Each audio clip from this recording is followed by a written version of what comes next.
கதைச்சரம் நேயர்களுக்கு அன்பார்ந்த வரவேற்புகள். இன்று நாம் பார்த்தசாரதி அவர்களின் பொன் விலங்கு என்ற நாவலை காணவுள்ளோம். அதிகாரம் 5. பாரதிக்கு என்ன காரணத்தினாலோ அவனை சந்தித்த முதல் வினாடியிலிருந்து அந்த பாதங்கள் தான் அவளை கவர்ந்து அவள் மனதில் வந்து பதிந்து கொண்டு விட்டன. விரைந்து ஓடிப்போய் அந்த பாதங்களை கண்களில் ஒத்திக்கொள்ள நினைத்து அப்படி செய்ய முடியாதென்ற பயத்தினாலும் வெட்கத்தினாலும் மானசீகமான ஒரு திருப்தி அடைந்தாள் அவள். பார்க்கிறவர்களை பைத்தியமாக்கும் ஏதோ ஒரு கவர்ச்சி அந்த பாதங்களில் எப்படியோ எதனாலோ இருப்பதை அவளால் உணர முடிந்தது. 10 நிமிஷங்களில் பிரின்சிபாலிடம் பேசி முடித்துக்கொண்டு திரும்பிவிட்டான் சத்தியமூர்த்தி. அவன் உள்ளே இருந்து திரும்பவும் படிகளில் இறங்கி கீழே வரும்பொழுதும் அவளுடைய கண்கள் அந்த பாத கமலங்களை நன்றாக பார்க்க முடிந்தது. பஸ் ஸ்டாண்டிற்கு புறப்படுவதற்கு முன்பு ஒரு வேண்டுகோள். மழையாக இருந்தாலும் பரவாயில்லை, காரில் இருந்தபடியே ஒரு டிரைவ் சுற்றி வந்தால் எங்கள் கல்லூரியை நன்றாக பார்த்துவிடலாம் நீங்கள் என்றாள் அவள். சத்தியமூர்த்தியும் அதற்கு இணங்கினான்.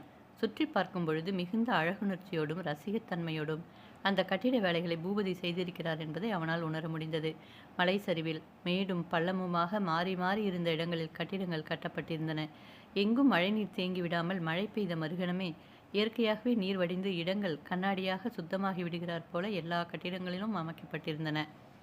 இந்த கட்டிடங்களை இவ்வளவு அழகாக கட்டுவதற்காக அப்பா எடுத்துக்கொண்ட சிரத்தை கொஞ்சம் நஞ்சமில்லை. கல்கத்தாவில் இருந்து ஒரு பெரிய இன்ஜினியர் 5 ஆண்டுகள் இங்கேயே வந்து தங்கியிருந்தார். இது முடிகிற வரை அப்பாவுக்கு ராப்பகல் தூக்கமில்லையாம். அதோ தோட்டத்திற்குள் நீண்டு தெரிகிற மாடி கட்டிடம் பெண்கள் தங்கியிருக்கும் விடுதி.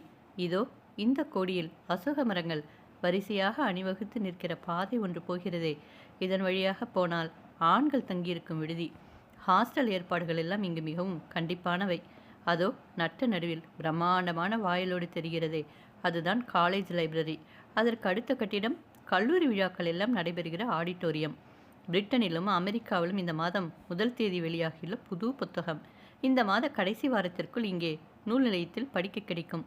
தமிழிலும் பிரெஞ்சிலும் ஆங்கிலத்திலும் வடமொழியிலுமாக ஏறக்குறைய 2 லட்சம் முக்கியமான நூல்கள் இந்த நிலையத்தில் உண்டு.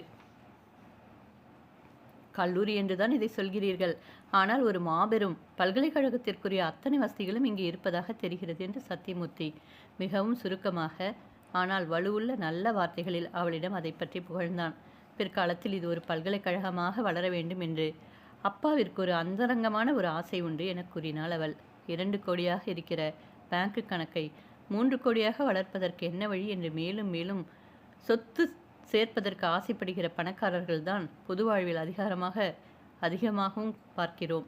உங்கள் தந்தை பணக்காரர்களில் ஒரு அபூர்வமாக மனிதராக இருக்கிறார் என்றான் அவன். இதை கேட்டு பதில் சொல்லாமல் சிரித்தாள் அவள். அந்த கல்லூரியின் பல வகை சிறப்புகளையும் ஒவ்வொன்றாக பார்த்து முடித்த பொழுதுதான் எப்படியும் அங்கு வந்துவிட வேண்டும் என்ற எண்ணமே சத்தியமூர்த்தியின் மனதில் நிச்சயிக்கப்பட்டது. பஸ் ஸ்டாண்டில் ஏறுவதற்கு முன் மல்லிகை பந்தலை பற்றிய எல்லா ஞாபகங்களையும் ஒன்று சேர்த்து எண்ணி அவற்றில் மிக முக்கியமான ஒன்றை மனதின் ஆழத்தில் பதித்து கொள்ள விரும்பினான் சத்தியமூர்த்தி. தான் உறுதியாக அங்கே வந்துவிட வேண்டும் என்ற ஞாபகம்தான் முதல் ஞாபகமாக அவனுடைய மனதில் ஆழத்தில் பதிந்தது. மகிழ்ச்சி பூத்து மலரும் அந்த பெண்ணின் கண்கள் 2வது ஞாபகமாக வந்து பதிந்தன. பஸ்ஸில் ஏறிக்கொள்ளும் முன் அந்த பெண்ணிடம் நிறைய சொல்லி விடைபெற்று கொண்டான் அவன். அப்பொழுது அவன் வியப்படையும்படியான ஒரு பேச்சு இருந்தாற்போல் இருந்த அவள் அவனிடமே தொடங்கினாள். பேச்சு திடீரென்று ஆரம்பமான காரணத்தினால் அவள் தன்னிடம் ஞாபகப்படுத்த விரும்புவது என்னவென்பதை புரிந்து கொள்ளவே அவனுக்கு சில வினாடிகள் ஆயின. நீங்கள் கூறிய பாடலில் வந்த ஓமையின் அழகு இப்பொழுதுதான் நன்றாக புரிகிறது சார். இதோ இந்த செம்மண் பூமியில் மழை பெய்து நீரும் நிலமும் ஒரு நிறமாக கலந்து போயிருப்பதை பார்த்தவுடன் இன்டர்வியூவின் பொழுது அப்பாவிடம் நீங்கள் கூறிய பாட்டு நினைவிற்கு வருகிறது எனக்கு என்று முறுவலும் நாணமும் கனிந்து கீழ்நோக்கி தாழும் முகத்தை தரையை பார்த்தபடி அவள் சொல்லிக்கொண்டே வந்த பொழுது சத்தியமூர்த்தி இன்னதென்று விவரித்து சொல்ல முடியாததொரு களிப்பில் திளைத்தான். ஈரத்தில் சொதவென்று ஆகியிருந்த அந்த இடத்தில் செம்மண் பூமியை பார்த்தான் அவன். பின்பு அர்த்தமில்லாமல் ஆனால் எதிர்பார்க்கப்படுகிற ஒரு அர்த்தத்தோடு அவள் முகத்தையும் பார்த்தான். மழைக்கு நெகிழ்ந்து கனிந்து போயிருந்த அந்த செம்மண் நிலத்தைப் போல அவள் முகத்திலும் கண்களிலும் இதழ்களிலும் கூட ஏதோ ஒரு உணர்வு கலந்து கனிந்திருந்தது. அப்படி கனிந்திருந்த உணர்வு நாணம் ஒன்று மட்டுமில்லை, நாணமில்லாத வேறென்றும் தனியாக இல்லை. அப்படி இருப்பதே அதை புரிந்து கொள்ளும் ஒரு சாதனமாவதைத் தவிர அதை புரிந்து கொள்ள வேறு கருவி காரணமில்லாத உணர்ச்சி பதுமையாக இருந்தது அந்த இனிய அனுபவம். அதை அப்படியே மனதில் ஏற்றுக்கொண்டு பஸ்ஸை நோக்கி நடந்தான் அவன். மழைக்காக பஸ்ஸிற்குள் பிரயாணிகள் ஏறிச் செல்லும் வழியில் திரையிடப்பட்டிருந்தது. சூட்கேஸும் கையுமாக பஸ்ஸுக்குள் ஏறிவிட்டவனை முழங்கால் வரை திரை மறைத்து விட்ட காரணத்தினால் அதற்கு கீழே திருமணத்தில் நலுங்கிட்டார் போல செம்மண் பூசிய கால்களோடு பார்த்தாள் பாரதி. அதை பார்த்துவிட்டு போவதற்காகத்தான் அவ்வளவு நேரம் காரை நிறுத்தி காத்து கொண்டிருந்தாள் அவள். பஸ் புறப்பட்டு போய்விட்டது. வீட்டிற்கு திரும்புவதற்காக காரை ஸ்டார்ட் செய்து திருப்பினாள் அந்த பெண். எதிரே மேடாக இருந்த செம்மண் சாலை கண்ணுக்கெட்டிய தூரம் வரை ஏதோ மங்களமான காரியத்திற்கு ஆரத்தி எடுத்து கொட்டிய செந்நிற பெருக்காக தெரிந்து கொண்டிருந்தது. எதையோ நினைத்து சிரிக்கிறவர்கள் போல தனக்குத்தானே சிரித்து கொண்டாள் பாரதி. பின்பு காரில் தலைக்கு நேராக இருந்த சிறிய கண்ணாடியை திருப்பி அதில் தன் முகத்தை பார்த்து கொண்டாள். ஆரம்ப வரிக்கு மேலே என்னவென்று தெரியாததும் ஆரம்பத்தை மட்டுமே திரும்ப திரும்ப பாடிக்கொண்டிருந்தால் கூட மகிழ்ச்சி தரக்கூடியதுமான பாட்டு ஒன்று அவள் இதழ்களில் இழைந்து இசைத்து ஒலித்தது. அந்த ஒலி அவள் நாவில் பிறந்து அவள் இதழ்களில் ஒலித்தாலும் அவளே விரும்பி அனுபவிக்கும் இனிமையை அதிலிருந்து தனியே பிரித்து உணர முடிந்தது. காரணம், அந்த ஒளிதான் அவளுக்கு சொந்தம். அதிலிருந்து பிரிந்த இனிமை என்னவோ இன்னொருவனுடைய ஞாபகத்தால் விளைந்ததுதான். ஒரு ஓரமாக காரை நிறுத்திவிட்டு மழையில் இறங்கி நனையலாம் போல குறும்புத்தனமான ஆசை ஒன்றும் அப்பொழுது அவள் மனதில் ஊறியது. நனைந்த கோலத்தில் போனால் அப்பாவின் கேள்விக்கு என்ன பதில்? பயம் தடுத்திராவிட்டால் சிறிது நேரம் நனைந்துவிட்டு அப்புறம் காரை எடுத்துக்கொண்டு புறப்பட்டிருப்பாள் அவள். தலையில் மல்லிகைப்பூ புதிதாக மணப்பது போலவும் கைகளில் வளைகள் முன்பு ஒலித்த வழக்கமான ஒலியைத் தவிர இன்னும் எதையோ புதியதாக சொல்லி ஒலிப்பது போலவும் கண்ணாடி எப்பொழுதும் காண்பிக்கிற முகத்தை மட்டுமே காண்பிக்காமல் அந்த முகத்தோடு இன்னும் எதையோ சேர்த்து காண்பிப்பது போலவும் புதியனவாகவும் இனியனவாகவும் பிரமைகள் சிலவற்றை அவள் இன்று அடைந்தாள்.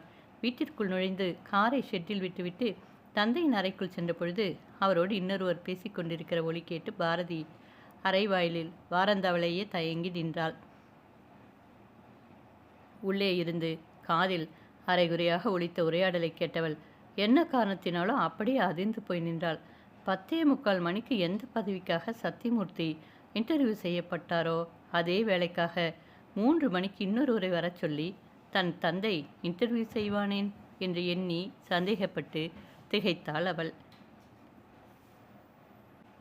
தூப கலசத்திலிருந்து சுருள் சுருளாக மேலெழும் இளம் புகை அலைகளைப் போல மேகங்கள் சரிந்து சோறும் மலைகளின் இடையே பஸ்ஸில் பயணம் செய்து ஊர் திரும்பிக் கொண்டிருந்தான் சத்தியமூர்த்தி. பள்ளத்தாக்கை விட்டு மலை மேல் ஏறிவிட்ட பஸ்ஸிலிருந்து திரையை விலக்கி கீழே பின்னால் திரும்பி பார்த்த பொழுது இந்த அரிய பொருளை கொண்டு வந்து வைப்பதற்கு இடம் இதுதான் என்று அந்த இடத்தை தேடிக்கொண்டு வந்து வைத்தார் போன்று அருமையாக மல்லிகை பந்தல் ஊர் மழையில் மங்கி தெரிவதை சத்தியமூர்த்தி கண்டான். வடிவமாக பின்தங்கிவிட்டாலும் எண்ணமாக மனதில் நிலைத்து விடுகிற சில அழகிய ஞாபகங்களைப் போல மல்லிகை பந்தல் என்ற அழகு சத்தியமூர்த்தியின் கண்களில் இருந்து மறைந்து கருத்தில் தெரிய தொடங்கியது. அந்த ஊரிலிருந்து புறப்பட்டு பிரிந்து செல்லும் பொழுதுதான் மறுபடியும் அங்கு வந்துவிட வேண்டும் என்ற ஞாபகம் அவனுடைய மனதில் ஆழமாக பதிந்தது. வாழ்வின் நிலையான பாசங்கள் எல்லாம் அவற்றை விட்டு பிரிந்து செல்லும் பொழுதே அவற்றின் நெருக்கமும் உறவும் புலப்படும்படி இருக்கும். தன் மனதிற்கு மல்லிகை பந்தல் என்ற மலைநாட்டு நகரத்தின் மேல் எவ்வளவு மோகம் ஏற்பட்டிருக்கிறது என்பதை அங்கிருந்து பிரிந்து செல்லும் பொழுதுதான் சத்தியமூர்த்தியால் உணர முடிந்தது. மனதில் நிலைக்கும்படியான நிரந்தரமான சந்திப்புகள் எல்லாம் மகிழ்ச்சியில் தொடங்கி ஏக்கத்தில் முடிவதை அனுபவத்தில் பல முறை உணர்ந்திருக்கிறான் அவன். பஸ்ஸில் திரும்பி வந்து கொண்டிருந்த பொழுது மல்லிகை பந்தலில் அந்த சில மணி நேரங்களுக்குள் நடந்தவற்றை அவன் ஒவ்வொன்றாக நினைக்கத் தொடங்கினான். அப்படி தொடங்கிய நினைப்பு வளர்ந்து பெருகி மிக நளினமானதொரு பகுதியில் வந்து நின்றது. மல்லிகை பந்தலில் இருந்து புறப்படுவதற்கு முன் பாரதி சுட்டிக்காட்டிய ஈர செம்மண் நிலமும் அதை சுட்டி காண்பித்த பொழுது புதிய உணர்வோடு தெரிந்த முகமும் சத்தியமூர்த்தி நினைவில் சுற்றி சுற்றி வந்தன. வாய் திறந்து சொற்களால் பேச முடிவதை விட அதிகமான நயமும் பொருளும் தந்து பேசுவதைப் போல ஒலித்த அவள் கைகளின் வலை இன்னும் அவன் செவிகளில் கேட்டுக்கொண்டே இருந்தது.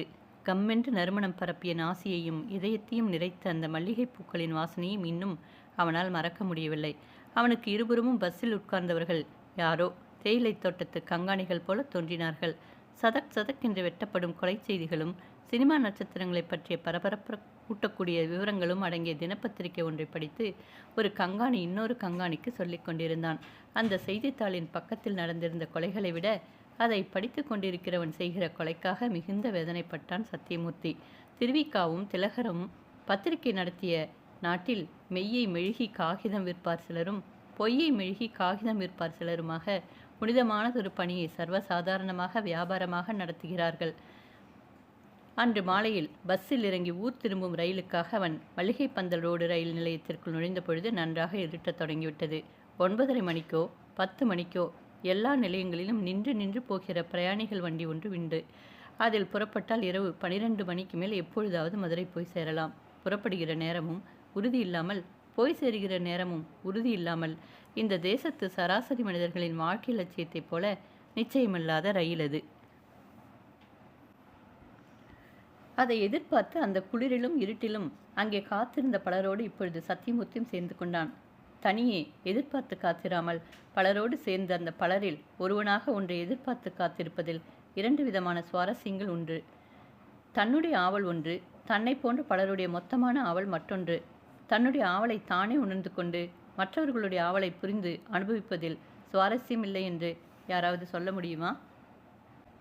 முதல் நாள் மல்லிகை பந்தலுக்கு வந்துவிட்டு இன்று அங்கிருந்து திரும்பவும் இந்த 2 நாட்களுக்குள்ளேயே நீண்ட காலமாக தான் அலைந்து பயணம் செய்தே தன் நாட்களையெல்லாம் கழித்து விட்டது போல ஒரு பிரமை எப்படி தனக்கு ஏற்பட்டதென்று சத்தியமூர்த்திக்கு புரியவில்லை.